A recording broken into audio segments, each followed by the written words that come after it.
le représentant de ce programme, c'est le fameux projet, sur les membres du bureau exécutif de Connect, nos amis venant de pas mal de pays, du Maghreb et de l'Europe et de l'Afrique, bienvenue en Tunisie. Chers amis, bonjour. Je remercie Connect d'avoir donné cette opportunité d'être keynote speaker à ce séminaire. Et je vais m'exprimer sur un sujet important sur le rôle des diasporas, mais en le prenant du côté aussi de notre vision,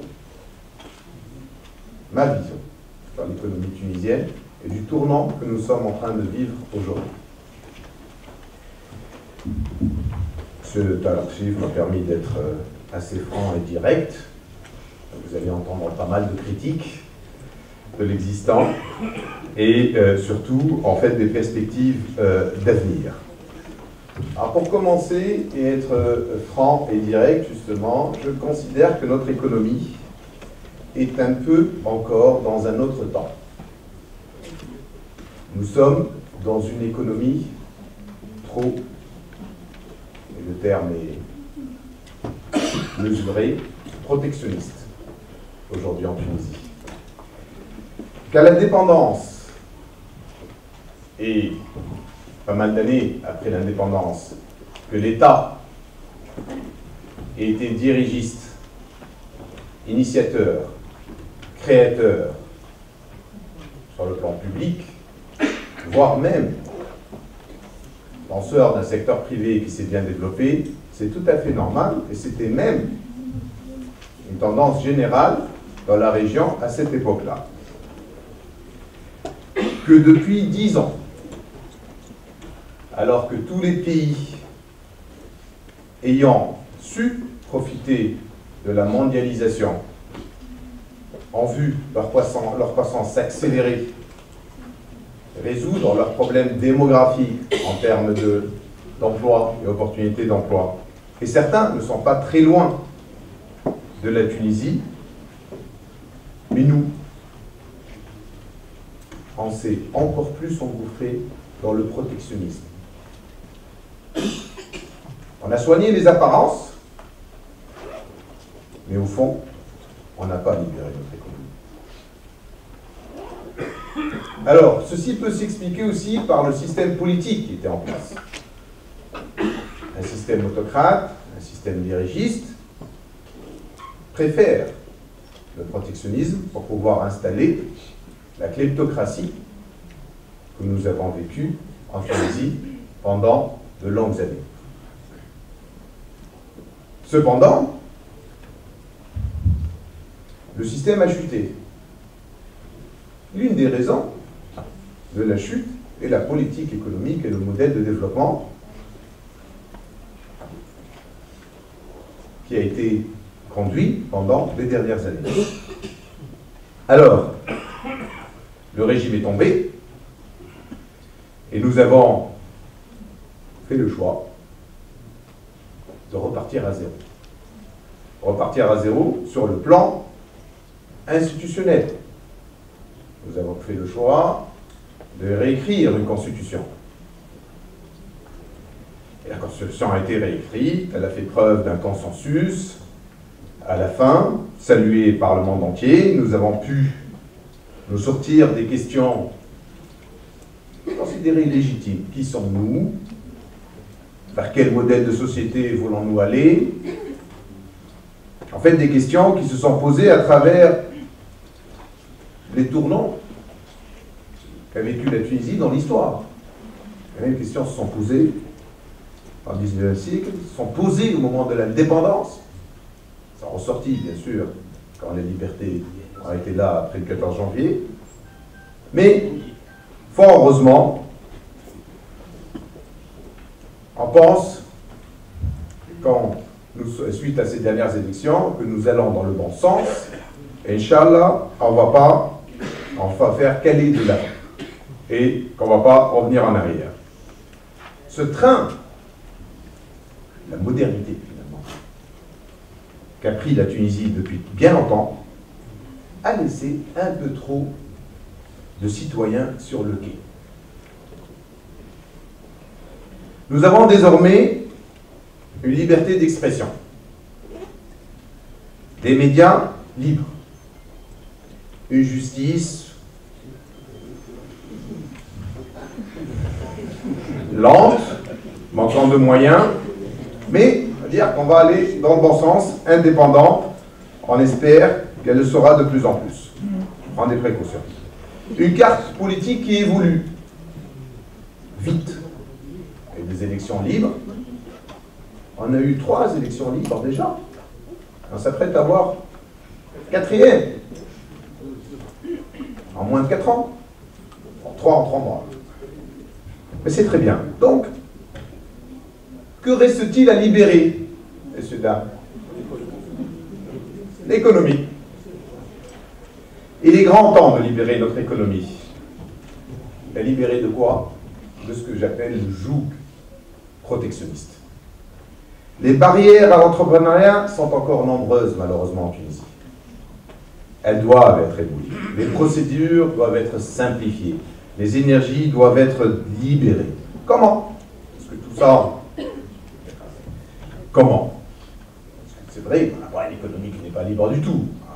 Tout le monde croit que je suis rentré en Tunisie en 2011. Non, je suis rentré en 1998, représentant une banque internationale, puis j'ai créé mon entreprise. Mais tout était à l'export. Très libre quand on est à l'export. Ça ne posait aucun problème. Ensuite, on a ramené un groupe international, un autre groupe américain international. Aujourd'hui, il y a 500 ingénieurs qui y travaillent.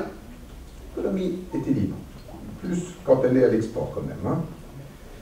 Le service public, pour commencer, il doit passer vraiment à l'esprit ce que j'appelle la liste négative des activités soumises à autorisation. Cela veut dire que ce qui n'est pas interdit est autorisé. Alors, monsieur le ministre a parlé des cafés. Il y a une raison fondamentale pour laquelle, moi, pendant la campagne, tout le monde disait, oui, il y a beaucoup de cafés, parce qu'on a beaucoup de chômeurs. Ben non. Alors, mesdames les représentants de l'Union européenne ont dit même qu'on en a moins de chômeurs aujourd'hui qu'il y a 3 ans. On a beaucoup plus de cafés. Ben, la raison fondamentale, c'est que les cafés ne sont plus soumis à autorisation. C'est plus facile de faire un café, même pour les diasporas étrangères, que de faire une activité soumise à autorisation. Les autorisations finissent par vraiment démotiver, décourager les initiateurs et les entrepreneurs. Quand on passe de 100 idées à 6, je vais utiliser le chiffre qu'elle m'a dit, très intéressant, voilà, 35% dans le monde anglo-saxon, il faut voir la différence entre 6 et 35, combien on a abandonné à cause de la lourdeur des démarches administratives, de la difficulté de lancer son projet. La pression, quand on est dans la liste négative, passe du bon côté. Elle passe du côté du fournisseur de services. Parce que l'administration, très souvent, oublie qu'elle n'est là qu'au service des initiateurs et des vrais créateurs d'emplois et créateurs de richesses. C'est des choses simples, fondamentales, mais on doit y revenir. Par contre, a posteriori, ça facilite l'entrée, il faut être plus rigoureux dans le contrôle et dans le respect des lois, et plus sérieux dans les sanctions. Parce qu'on en a des cafés qui débordent sur les trottoirs, qui sont dans la rue, qui sont pratiquement sur la route. Tout le monde s'en plaint. On en a des kiosques qui sont un peu partout et qui nous pourrissent la vie. Et là, l'administration n'est plus là pour appliquer la loi. Un service public moderne, ouvert, au service des citoyens. Une infrastructure aussi. Que les gens, les investisseurs investissent, qu'ils soient des diasporas ou autres. On parle, heureusement, on a échangé avec le gouvernement actuel pas mal, on parle beaucoup d'investissement dans les infrastructures. Mais quelle lenteur dans l'exécution. Des projets qui étaient là. Moi, j'ai vécu qu'une époque de 3 ans. J'étais dans l'administration, des superbes projets pour développer la logistique autour du port de Radès. Tout est clair. 3 ans, rien ne démarre. La maintenance des routes, fort heureusement, le ministre actuel de l'Équipement a bien relevé le budget de maintenance des routes pour désenclaver effectivement les régions et avoir de l'investissement qui arrive dans la région de la...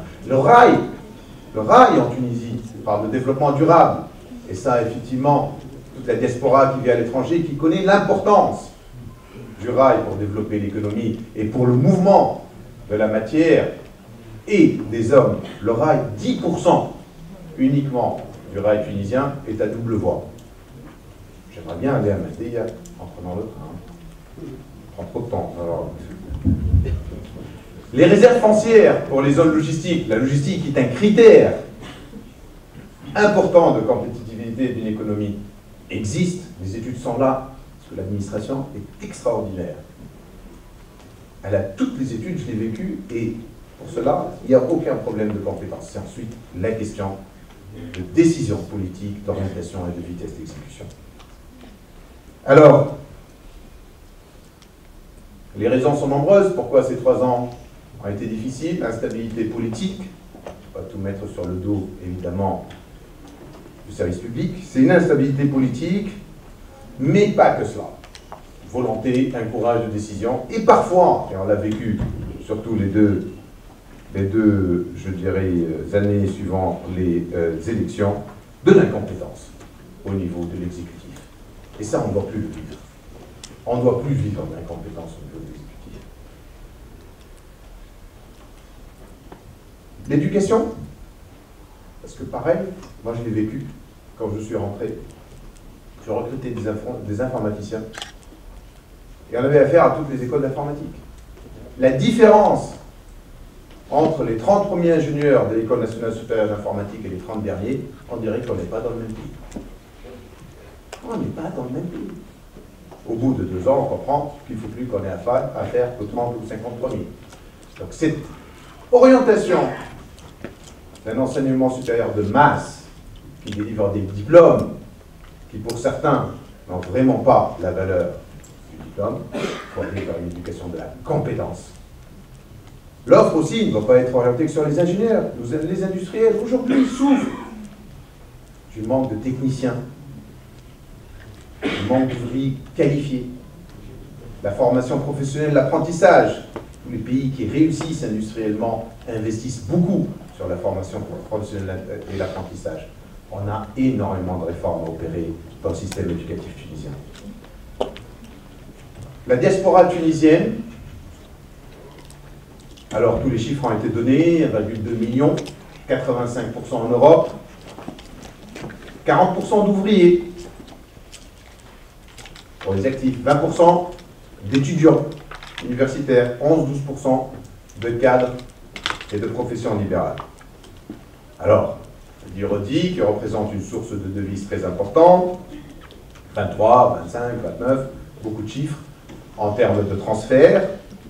Alors moi, j'ai été impressionné, on est dans tout le pays, sur les 3 dernières années, par le nombre de villes et villages qui vivent en fait de ces transferts et qui ressentent la crise en Europe encore plus que les acteurs économiques.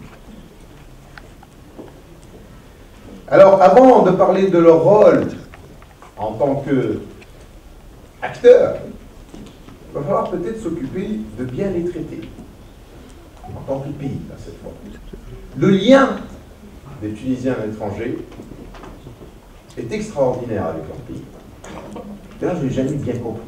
Il y a un patriotisme très fort. Beaucoup sont binationaux, vivent depuis très longtemps dans le pays d'accueil, mais ils restent très attachés à leur pays. Et nous devons être encore plus acteurs, avec des activités culturelles sur place, avec une éducation sur place. Ils ont une préoccupation comment leurs enfants restent attachés au pays d'origine. Ensuite, ils aimeraient bien venir souvent. On dit, nous, que le ciel et la mer doivent être libérés. Le open sky. Alors maintenant, en plus, pour les Tunisiens, peut-être des amis marocains présents, soyez bienvenus, les Tunisiens sont jaloux de vous voir à l'étranger. Parce qu'ils voient leurs amis marocains, puisqu'il y a l'open sky au Maroc, rentrer à 50 €, 60 €, 100 €, et les Tunisiens doivent payer le vrai prix, parce qu'ils ont 2 ou 3 compagnies aériennes qui desservent la Tunisie. Quand on est à l'étranger, et quand on fait de la politique, on est partout, donc on va voir tous les électeurs potentiels partout, c'est la première revendication des Tunisiens de l'étranger, libérer le ciel, qu'on puisse rentrer plus souvent, parce que la tâche, elle va se faire plus facilement quand ils vont rentrer plus souvent. Les jeunes qui veulent étudier leur projet, qui veulent venir, qui veulent étudier le marché, qui veulent vraiment se préparer, à 300 € le billet, à 400 € le billet d'avion, c'est un frein au déplacement. L'économie bouge quand les mouvements de personnes sont facilités, quand les mouvements de matière sont facilités, mais d'abord les mouvements de personnes. Idem pour la mer. On est trop lent sur cette affaire, et c'est effectivement un axe très très important. Alors, ne parlons pas de leur souffrance à l'arrivée. J'étais dans beaucoup de cafés quand on est en campagne. Dans l'un des cafés, à Suécie, c'est de la publicité sur ma région, à Suécie, qui est une ville, une région rurale à Mendia, et j'ai croisé un Tunisien résident à l'étranger, retraité, investisseur d'ailleurs, investisseur, il a des commerces à Suécie, et qui vit entre les deux pays, il réside en France. Et il m'a dit, on a parlé du sujet, et il m'a dit hier, je suis arrivé hier, et ce qui m'est arrivé, quand j'ai pris l'autoroute, je suis sorti du port enfin, je pleurais. Pourquoi? Et voilà. Le douanier m'a dit, voilà, je te dis, il n'y avait pas de bateau, on était au mois d'octobre, donc il n'y avait pas beaucoup de monde. Et voilà, les procédures font que vous allez passer 6 à 7 heures ici, 50 € et vous êtes sorti d'affaire tout de suite. J'ai hésité, je les ai payés, mais j'ai pleuré sur l'autoroute. Mais ceci doit s'arrêter. Ce n'est pas possible d'avoir un pays ouvert, un pays d'accueil avec une aussi basse corruption et un comportement inacceptable dans notre pays.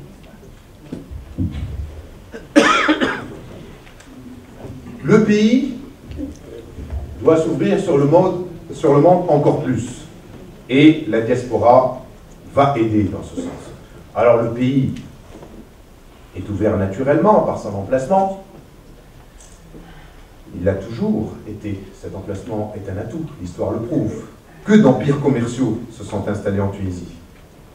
Une position centrale dans la relation entre les pays de la Méditerranée. Une position centrale dans la relation nord-sud, sud-nord entre l'Europe et l'Afrique. Une position centrale dans la relation entre le Maghreb et le Moyen-Orient. Et une position qui va devenir de plus en plus centrale dans les relations entre les États-Unis et l'Europe et les États-Unis et l'Asie. Et là, je vais vous donner une autre anecdote. Dans ma dernière année, si ma femme m'entendait, de travail, parce que je considère que ce n'est pas du travail, la politique. J'ai été dans un groupe d'édition de logiciels américain. Et ce groupe-là, qui a racheté le groupe français dans lequel j'étais, travaillait et faisait de la sous-traitance en Inde. Dans le monde anglo-saxon, la sous-traitance du monde informatique est souvent en Inde. Et j'avais des responsabilités donc, sur des équipes au niveau business, dont la R&D en partie était en Inde. Et quand je suis parti en Inde, beaucoup d'Indiens, donc d'ingénieurs et des gens de support, souffraient du fait que les lignes produits qui étaient en face d'elles, américaines, les faisaient travailler la nuit. Parce qu'avec le décalage horaire, il fallait travailler de temps en temps pour quelques-uns la nuit. Et donc j'avais un taux de turnover donc des ingénieurs très important en Inde. Bon, et donc, pour les activités qui ne pouvaient pas souffrir de ce décalage horaire, ça ne posait pas de problème. Pour ceux-là, bon, peut-être mon côté tunisien, pourquoi on ne ferait pas ça en Tunisie? On a une couverture horaire de 14 h jusqu'à 22 h en Tunisie, pourquoi on ne commencerait pas à ramener ces activités? Ah, on va dire l'anglais. L'anglais, les Tunisiens ne parlent pas bien anglais, etc. On a quand même des ingénieurs. Au bout d'un an, on a installé 3 professeurs d'anglais permanents dans l'entreprise. Pour les 500 personnes, il n'y avait pas de problème. Et on a mis petit à petit le tunisien en anglais et on s'est mis à travailler avec les Américains.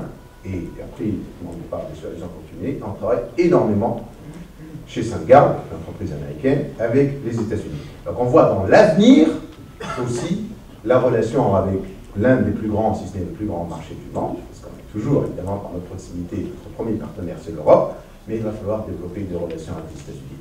à Washington, j'ai vu des chiffres, j'ai appris que le Maroc a fait un Foreign Trade Agreement avec les États-Unis, qui a ramené les investissements directs étrangers américains de 800 millions de dollars à 2,4 milliards de dollars, 3 ans après la signature du Foreign Trade Agreement. Donc la Tunisie est superbement située, personne ne peut nous déplacer. Dans un débat, on ne peut pas se déplacer, on ne peut pas se situer entre l'Arabie Saoudite et le Qatar, ce sont nos clients, ils sont loin, mais ils sont proches, etc. Mais on est où on est, et c'est un avantage qu'on peut vraiment leverager. Alors, nous vivons et voyons une aventure plus grande, surtout avec nos voisins, l'Algérie. Nous espérons que ce conflit libyen ne va pas perdurer très longtemps, et nous devons avoir un rôle, parce que la stabilité de la Libye impacte la stabilité de notre pays. Un accord bien plus ambitieux avec l'Europe, en commençant d'abord par respecter les accords existants. Nous ne sommes pas sûrs que nos amis européens considèrent que nous respectons bien. Remplacer des taxes douanières par des droits de consommation, ce n'est pas un respect des accords. Il faut assumer ses responsabilités, voir les choses en face et avancer. Mesdames, Messieurs, vous l'avez compris, notre diaspora, parce qu'elle vit, par le fait qu'elle vit dans des démocraties établies, alors que nous sommes en train de construire un système démocratique, peut représenter une superbe opportunité de développement pour le pays. Et pour commencer, elle doit participer à la réforme économique du pays. Réforme de fond, qui passe par une réforme de l'administration, une simplification des lois, une exécution rapide et efficace. Nous avons cette capacité. Nous connaissons les solutions. Nous savons comment faire pour réformer en tenant compte de toutes les contraintes qui existent et une conduite de changement. La question reste, est-ce que le prochain gouvernement va prendre cette voie?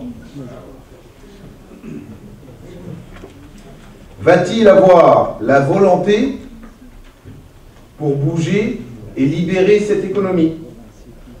Va-t-il mettre les vraies femmes, c'est pas les femmes, et hommes capables de mettre le pays sur les bons rails et le refermer dans une orientation clairement de sortie du protectionnisme et entrer dans la vraie économie libérale sociale? En tout cas, soyez sûr que nous poussons dans ce sens. Et si nous pouvons jouer un rôle pour amener à ce tournant-là, nous allons faire le maximum.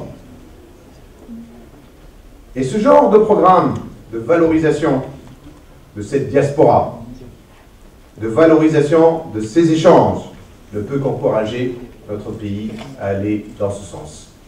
C'est pour cela que je remercie vivement les initiateurs de ce projet, ainsi que tous les acteurs qui y travaillent. Vous êtes en train de contribuer à la construction d'une Tunisie gagnante, d'une Tunisie qui réussit. Bravo à vous et merci beaucoup pour votre attention.